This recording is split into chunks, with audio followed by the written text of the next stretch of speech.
Mga kaibigan, maligayang pagdating sa aking bagong explanation video. Ngayon ay sisimulan na natin ang talakayan tungkol sa Born to Shine. Kung nagustuhan ninyo ang video, huwag kalimutang mag-subscribe sa aming channel na Cinema Insight English. Para sa mga nanonood mula sa Facebook, ang link ng aming YouTube channel ay nasa video description. I-click lamang ang link at mag-subscribe upang makatanggap ng lahat ng mga update. Maraming salamat po sa inyong suporta. Sa House of Lies, minsan ang babaeng inaakala ng lahat na kontrabida ay siya palang may pinakamalalim na sugat sa likod ng entablado. Madalas, ang sigaw na puno ng galit ay hindi galit, kundi iyak ng isang anak na nawalan ng ina. Sa gitna ng mga ilaw, tunog, at ingranding paghahanda, pumasok ang isang babae. Nanginginig sa galit. Hindi siya basta tagahanga, hindi lamang naroon upang manggulo. Dala niya ang sugat, dala niya ang sisi. Bawat hakbang papalapit kay Dara ay parang kutsilyong matagal nang nakabaon sa kanyang dibdib. Patay na siya. Maikli ngunit sapat upang tumigil ang mundo. Ang pangalan ng kanyang ina, Concepcion Almero. Isang babaeng minsang nagmahal ng sobra. Minsang itinuring si Dara na bahagi ng kanyang buhay. Ngunit ngayon, wala na siya. At sa puso ng anak ay tanging sisi. Kay Dara. Sa kanyang kaluluwa ay puro sakit, galit at mga tanong na walang sagot. Bakit hindi nilapitan ni Dara ang kanyang ina sa press conference? Bakit mas mahalaga ang ilaw ng kamera kaysa sa isang naghihingalong babae? Sa mata ng umaatake, hindi siya masama, hindi siya halimaw. Isa siyang anak na iwan sa dalamhati. At kapag ang pagkawala ay hindi na matanggap, madalas naghahanap tayo ng mukhang masisisi. Kahit hindi natin alam ang buong katotohanan. Ngunit si Dara ay hindi rin basta biktima. Nakatayo siya sa gitna ng kaguluhan, takot, pagkabigla, at bigat ng konsensya. Sa likod ng kanyang nanginginig na tinig ay isang hindi nasabing katotohanan. Minahal niya si Connie. Gusto niyang tumakbo sa kanya, ngunit may pumigil. Ano ang pumigil kay Dara? Bakit tila may bahagi ng kwento na hindi pa nasasabi? Habang lumalakas ang sigawan, naging delikado ang eksena. Ang babae ay hindi na basta umiiyak. Sumisigaw na siya. Ibinubuhos ang lahat ng kanyang dalamhati. Ang pagkamatay ng ina, ang pakiramdam ng pagkabigo, ang damdaming napabayaan. At dumating ang pinakanakakatakot na salita, mamatay ka. Isang sigaw na nakakatakot, masakit. Ngunit sa likod nito ay tunay na tinig. Isang anak na naghahanap ng sagot. Isang pusong sugatan na wala nang mapagbuhusan ng sakit. Para bang sinasabi niya, bakit siya nawala habang ikaw ay nananatili? Bakit sobra ang pagmamahal niya sa'yo, ngunit hindi mo siya nailigtas? Bakit parang iniwan mo siya sa huli? Sa sandaling iyon, lumapit si Jenny. Maaari sana siyang manahimik, magpanggap na hindi narinig, isipin na problema yon ni Dara at hindi kanya. Ngunit iba ang kanyang puso. Nang umatras ang iba sa takot, si Jenny ay lumapit. Tumayo siya sa pagitan nila. Nagprotekta, hindi para sa kasikatan, hindi para sa palakpakan, kundi dahil sa aral na itinuro ng kanyang ina. Kapag may humihingi ng tulong, ibigay mo. Mula rito, nagsimulang magbago ang pananaw tungkol kay Jenny. Sa mundo ng showbiz, madalas sa scripted ang malasakit, nakaplano ang tulong, at ginagawang viral ang luha. Ngunit si Jenny ay iba. May sarili siyang sugat, may sarili siyang takot, ngunit nang tama ang oras upang tumayo, tumayo siya. Kahit masaktan, kahit malagay sa panganib, kahit hindi sigurado kung kikilalanin ng mundo ang kanyang ginawa. Lumala ang kaguluhan, nagsidatingan ang mga tao. May nagtanong kung ano ang nangyari, may nag-alala kay Dara, may pumigil sa babae. At narinig ang tinig ni Dara, hindi na kasing lakas ng dati. Hayaan niyo siyang pumunta sa kanyang ina. Sa simpleng linyang yon, kumislap ang bahagi ng puso ni Dara. Hindi siya galit, hindi siya mapaghiganti. Nakita niya ang sakit ng babae. At kahit siya mismo ay muntik ng masaktan, ang una niyang naisip ay hayaan itong bumalik sa kanyang ina. Ngunit ang mapait na katotohanan, patay na ang kanyang ina. Kaya saan pa siya babalik? Iyon ang bigat ng eksena. Sapagkat madalas, ang galit ay hindi nagmumula sa pagnanais na manakit, kundi sa kalungkutan. Kapag wala ng kamay na mahahawakan, wala ng ina na magpapatahan, ang natitira na lamang ay ang sigaw. Maaari mong pagnilayan ng nakatagong katotohanan ni Dara, ang tapang ni Jenny, o ang dalamhati ng anak upang masdan kung paanong ang House of Lies ay ginagawang banggaan ang sakit at konfrontasyon. At sa huli, habang hinihila palayo ang babae, nakatayo si Dara, nanginginig, para bang gusto niyang humingi ng tawad sa buong mundo. Patawarin niyo ako kung tila napabayaan ko si Ate Connie. Ngunit nananatiling tanong, maaabot ba ng kapatawaran ng patay? Samantala, dahan-dahang lumipat ang tingin ng lahat kay Jenny. Ang babaeng tinamaan, muntik nang malagay sa panganib, ngunit hindi nag-atubiling tumulong. Biglang nagbago ang hangin, mula takot tungo sa paghanga, mula kaguluhan tungo sa bulungan. At sa gitna ng tao, isang bagong pangalan ang umangat, Hero Saves the Day. Jenny, Jenny, Jenny. Sa House of Lies, isang iglap lang at si Jenny ang nasa labi ng lahat. Ngunit sa mundo ng showbiz, kapag biglang kumislap ang isang bituin, madalas nasasaktan ng ibang mga mata. Sa likod ng bawat palakpak nagsisimula ang inggit. Habang ginagamot, ipinakita ng mukha ni Jenny ang sakit na pilit niyang tinatago. Ang kanyang katawan ay puno ng benda, sugat, at pagod. Ngunit ang pinakamalalim na sugat ay hindi nakita ng doktor, sapagkat sa puso ni Jenny ay isang tanong na tahimik na kumakain sa kanya. Bakit kailangang umabot sa ganitong punto? Ang gabing dapat ay para sa pangarap, musika, at kanilang grupo ay naging gabi ng panganib, sisi at luha. Lumapit si Dara, hindi na ang Dara na palaging matatag, palaging kontrolado sa harap ng kamera. Sa sandaling iyon, nabasag ang pader sa pagitan nila. Gaano man karami ang pagkakamali ko, iniligtas mo ako. Hindi lamang yon tanong, kundi isang pagkukumpisal. Alam ni Dara na hindi siya palaging naging patas kay Jenny. Minsan ay minamaliit siya, minsan ay iniisip na hindi siya sapat. Ngunit ngayong araw, ang babaeng pwedeng lumayo ay siya ring nagprotekta. Maaari sanang hindi pansinin ni Jenny ang babala ni Mincy. Maaari sanang hayaan si Dara na mag-isa sa panganib. Maaari sanang isipin na iyon ay bunga ng sariling pagkakamali ni Dara. Ngunit hindi niya ginawa. At iyon ang pinakamalaking dagok sa konsensya ni Dara. Sapagkat madalas, hindi galit kundi kabutihan ang pinakamahirap na parusa. Kapag nasaktan mo ang isang tao at siya mismo ang nagligtas sa'yo, doon mo mauunawaan kung gaano kakaliit sa harap ng lakas ng pag-ibig. Ang sagot ni Jenny ay simple, mapagpakumbaba, walang drama o pagmamataas. Ito ang itinuro ng aking ina. Kapag may humihingi ng tulong, ibigay mo. Sa sandaling iyon, tumigil ang mundo. Ang tunay na sarili ni Jenny ay lumitaw. Hindi siya perpekto, hindi palaging matapang, hindi palaging panalo. Ngunit ang kanyang puso ay hindi kayang basagin ng inggit, paghusga o sakit. Iyon ang liwanag na hindi kayang patayin ng anumang sabutan. Tumingin si Dara sa kanya, sa unang pagkakataon ng walang pagdududa. Sa kanyang mga mata ay hiya, respeto at kalungkutan.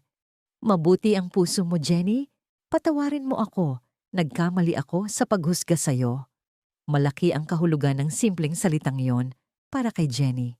Sa mundong paulit-ulit siyang minamaliit, ang pagkilala ni Dara ay nagbukas ng pinto. Ngunit hindi ibig sabihin na lahat ay gumaling na. Nanatili ang mga sugat ni Jenny. Nanatili ang bigat ng entablado. Dumagsa ang kanyang mga mahal sa buhay, nag-aalala, natatakot, nagtatanong kung ayos lang siya. At siya, gaya ng madalas gawin ng mga matatag, ngumiti. Ayos lang ako. Ngunit alam natin na hindi iyon totoo. Sa realidad at sa drama, Kapag ang mga babae ay nagdurusa, sila ang unang magsasabing kaya nila. Kapag naiipon ng luha, sila'y ngumingiti. Kapag nasa bingit ng pagbagsak, sila'y nagsasabi, "Huwag kang mag-alala." Maaari mong pagnilayan ang nakatagong sugat ni Jenny, ang pagkukumpisal ni Dara, o ang pagbabago ng crowd upang masdan kung paanong ang House of Lies ay ginagawang revelasyon ng sakit. Lumubha ang eksena, sapagkat hindi lamang sugat ni Jenny ang nakataya, kundi pati ang nalalapit na performance, ang konsyerto, ang pangarap na matagal nilang hinintay. At sumulpot ang mga tanong, magpapatuloy ba ang lahat kung sugatan ka? Kailangan bang kumanta kung nanginginig ang katawan? Kailangan bang ngumiti kung sa loob ay gumuho ka na? Kailangan bang tumayo sa liwanag kung halos bumagsak ka na? Matatag ang sagot ni Jenny. Ano man ang mangyari, kaya ko. Ngunit hindi ito basta tapang, hindi palabas, hindi katigasan ng ulo. Ito ang lakas na nakakaunawa. Ang mga pangarap ay hindi naghihintay hanggang handa ka. Minsan kailangan mong lumakad sa entablado kahit may sakit. Kailangan mong kumanta kahit binabara ng luha ang iyong lalamunan. Kailangan mong sumayaw kahit nanginginig ang tuhod. Sapagkat kung titigil ka ngayon, maaaring hindi na bumalik ang pagkakataon. At iyon ang pinakamahirap na laban. Hindi laban sa karibal, kundi laban sa pagod, takot, hiya, presyon, at sariling katawan. Habang naghahanda silang lumakad sa entablado, mabigat ang hangin ng inaasahan. May mga naniniwalang hindi kakayanin ni Jenny, may mga tahimik na naghihintay. Babagsak ba siya? Kapag umangat ang mga ilaw, malinaw na may mga matang nakatingin lamang sa kanyang pagkadapa. Hindi upang suportahan, kundi upang saksihan ang kanyang pagbagsak. Sa kabilang panig, iba na ang tingin ni Dara sa kanya ngayon. Para bang tinatanong ang sarili, kung ganoon kabuti ang puso ni Jenny, bakit ko siya itinuring na kaaway? Ngunit sa kabilang dulo ng entablado, may mga hindi masaya sa biglang atensyon kay Jenny. Sa showbiz, ang spotlight ay parehong biyaya at banta. Umuugong ang mga tinig ng crowd, Jumi, Yumi, Jenny. At habang naglalakad sila papunta sa entablado, hindi na ito basta performance, kundi isang pagsubok. Nasubok na ang kabutihan ni Jenny, ngayon ang kanyang lakas naman. Ang tanong, kapag nagsimula ang musika, kaya ba niyang itago ang sakit? O bubuhos ba ang kanyang sugat sa kanta? Umangat ang mga ilaw at pumasok sila sa ibang mundo. Ilang sandali lang ang nakalipas ay may sigawan, luha, panganib, banta ng kamatayan. Ngunit ngayon, kailangan nilang ngumiti, kumanta, patunayan na hindi pa sila basag. Iyan ang kalupitan ng entablado. Hindi nito alintana kung umiyak ka, kung puno ng peklat ang katawan mo, kung takot ang puso mo. Kapag bumagsak ang mga ilaw, kailangan mong maging bituin. Sa House of Lies, bawat hakbang ni Jenny ay mabigat, puno ng sakit, ngunit dala ang tahimik na panata. Hindi niya hahayaang masayang ang pagkakataon. Nang magsimula ang kanta, tila bumagal ang oras. Saan hahanap ng pahinga ang pusong ito? Hindi lamang liriko, kundi tanong ni Jenny. Saan pupunta ang pusong laging naglalakas loob, laging nagbibigay, ngunit nauubos din? Habang tumutuloy ang awit, naging malinaw na hindi lamang ito para sa madla. Isa itong pagkukumpisal, panalangin, pagdadalamhati na nakatali sa himig. Tayo'y mga tao ng magkaibang mundo. Ang linya ay lalong nagpalalim sa sandali. Hindi lamang ito tungkol sa pag-ibig, kundi tungkol kina Jenny at Dara.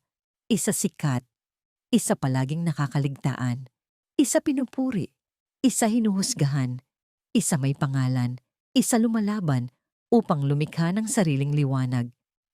Ngunit nang kumanta si Jenny, naglaho ang distansya. Hindi na siya basta tagapag-alalay, hindi na basta nasa tabi. Sa bawat nota, siya ay naging nakikita at iyon ang nakakatakot. Sapagkat kapag ang isang tao mula sa anino ay biglang lumakad sa liwanag, maraming natatakot. Hindi dahil sa kahinaan, kundi dahil ang bagong liwanag ay maaaring makipagtagisan sa kanila. Kumanta ang grupo, umingay ang crowd. Ngunit sa likod ng tagumpay ay nanatiling mabigat na tanong. Sino ang nagpadala sa babaeng umatake kay Dara? Kumalat ang bulong sa audience. May nagpadala ng babae upang saktan si Miss Dara. Kung totoo yon, hindi aksidente ang kaguluhan. May nagplano, may gustong sirain ang gabi, may gustong ilagay si Dara sa panganib. O marahil, may gustong ilagay si Jenny sa posisyon upang makita bilang bayani. At dito dapat mag-isip, sapagkat sa dramang puno ng pangarap at kasikatan, hindi lahat ay katotohanan. Minsan tunay ang sakripisyo, ngunit minsan may humihila ng mga tali sa dilim. Maaari mong pagnilayan ang panata ni Jenny, ang pagkakaunawa ni Dara, o ang nakatagong sabwatan upang masdan kung paanong ang House of Lies ay ginagawang panganib ang spotlight. Sino ang nakikinabang kapag sumabog ang kaguluhan? Sino ang takot kay Dara? Sino ang nababalisa kapag si Jenny ang biglang paborito ng crowd? At sino ang nananatiling tahimik habang pinapanood ang lahat? Habang tumutuloy ang kanta, lalong tumalim ang emosyon. Nangarap ako, lumuhod, nakiusap. Para bang nakasulat ang buong buhay ni Jenny sa bawat salita. Isa siyang nangangarap. Isang babaeng handang lumuhod kung kinakailangan. Isang babaeng humihiling ng wala ng higit pa, kundi pagkakataon. Ngunit bakit laging may sakit na nakatali sa bawat hakbang ng kanyang pangarap? Bakit kailangan niyang patunayan ng paulit-ulit na karapat-dapat siyang mahalin? Karapat-dapat marinig? Karapat-dapat magkaroon ng lugar? Iyan ang malupit na realidad. Ang pangarap ng isang babae ay hindi lamang laban sa sariling takot, kundi laban sa lipunang mabilis humusga, naghihintay sa kanyang pagkakamali. Pamilya, kaibigan, kasamahan, ang mga inaakala mong susuporta, sila pa ang unang tumatama kapag nagsisimula kang umangat. Sa entablado, dala ni Jenny ang kakaibang halo, sakit at tagumpay. Nakangiti siya, ngunit mabigat ang mga mata. Kumakanta siya, ngunit bawat nota ay may nakatagong luha. Tahimik na nanood si Dara. Hindi na ito simpleng paghanga. Ito'y pagkakasala, pagkalito, pagkakaunawa. Marahil sa unang pagkakataon ay naintindihan niya. Ang taong kanyang minamaliit ay siya ring nagliligtas sa kanya. Hindi lamang sa panganib, kundi sa sarili niyang mga pagkakamali. Ngunit hindi ibig sabihin na sila'y biglang naging magkaibigan. Respeto ang simula, ngunit tiwala ay isang mahabang digmaan. Sa paligid nila, nagsimulang kumalat ang bagong tsismis. Si Jenny ang bayani, mabuti ang puso ni Jenny, kumanta si Jenny kahit sugatan. Si Jenny ang paborito ng crowd. At kapag ang crowd ay sumisigaw ng iyong pangalan, ang inggit ay ipinapanganak sa ibang puso. Ang kasikatan, kapag dumating sa maling oras, ay maaaring maging biyaya o sumpa. Natapos ang kanta at sumabog ang palakpakan. Congratulations to Jumi. Sa labas ay tagumpay, sa loob ay paparating na unos. Sapagkat habang lahat ay nagdiriwang na natiling hindi nasasagot ang misteryo, sino talaga ang nasa likod ng pag-atake kay Dara? At bakit tila hindi si Dara ang tunay na target? Habang bumababa si Jenny mula sa entablado, patuloy na umuugong ang palakpakan sa kanyang tainga. Ngunit sa loob niya ay may kalungkutan. Dapat ay masaya siya. Dapat ay matagumpay ang pakiramdam. Ang gabing iyon ay dapat maging sandali upang masabi niyang, nagagawa ko na. Ngunit sa kanyang dibdib ay may hungkag na bigat. Sapagkat ang palakpakan ay hindi kailanman nagbubura ng takot. Hindi nito binubura ang sugat. Hindi nito binubura ang tanong, bakit nangyari ang lahat ng ito? Bakit ang gabing para sa pangarap, musika at grupo ay naging gabi ng kamatayan at sisi? Tahimik si Dara, at ang kanyang katahimikan ay mas malakas kaysa anumang sigaw. Hindi siya sanay mawalan ng kontrol, hindi sanay mangailangan ng proteksyon, at lalong hindi sanay mailigtas ng babaeng minsan niyang minamaliit. Unti-unting nabasag ang kanyang pride. Ngunit ang pride ay hindi madaling mamatay, lumalaban, nagtatago, gumagawa ng dahilan. Kaya't kahit gusto niyang lapitan si Jenny, may bahagi sa kanya ang nag-alinlangan. Paano ka hihingi ng tawad sa taong nasaktan mo? Paano mo aminin ang pagkakamali kung buong buhay kang tinuruan na maging matatag, tama, at nakakataas? Narinig ni Jenny ang sorry ni Dara, ngunit hindi nito binura ang sakit. Ang mga salita ay maaaring magpagaling, ngunit sa katahimikan bumabalik ang alaala. Naalala niya ang mga tingin, ang mga pagdududa, ang mga pagkakataong kailangan niyang patunayan ang sarili sa mga taong ayaw maniwala. Totoo bang mahal niya ang mundong ito ng musika? O unti-unti na ba siyang binabasag nito? Hanggang saan siya lalaban kung ang mga kasama ay minsang kaibigan, minsang kaaway? Naroon ang pinakamalalim na sugat, pamilya. Ang aral ni Jenny ay mula sa kanyang ina. Kapag may humihingi ng tulong, ibigay mo. Simpleng turo, ngunit gabing iyon ay nakapagsalba ng buhay. Ang tanong, maililigtas ba ng aral na yon si Jenny mismo kapag siya na ang nangangailangan? Sapagkat ang mga taong laging tumutulong ay madalas nag-aatubiling humingi. Sila ang mga ngumingiti at nagsasabing kaya ko. Sila ang mga tumatawa habang nagtatago ng luha. At darating ang araw na walang nakakapansin na sila'y unti-unting naglalaho. Samantala, binalot si Dara ng alaala ni Connie Rosella. Hindi siya makalayo. Ang babaeng nagmahal sa kanya ay wala na. At ang anak nito ay naglalagablab sa galit laban sa kanya. Ang paliwanag ni Dara, hindi pa sapat. Gusto ko siyang lapitan. Gusto kong tumakbo sa kanya. Ngunit may nangyari. Ano yon? Bakit hindi niya masabi ang buong katotohanan? May pinoprotektahan ba siya? May tinatago bang krimen? O may isang taong pumigil sa kanya? Isang taong hindi pa nakikita? Dito nagiging mas mapanganib ang kwento.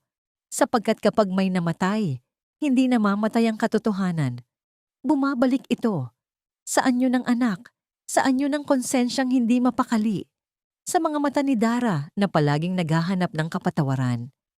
At habang abala ang lahat sa pagtawag kay Jenny bilang bayani, mas malalim na tanong ang nanatili.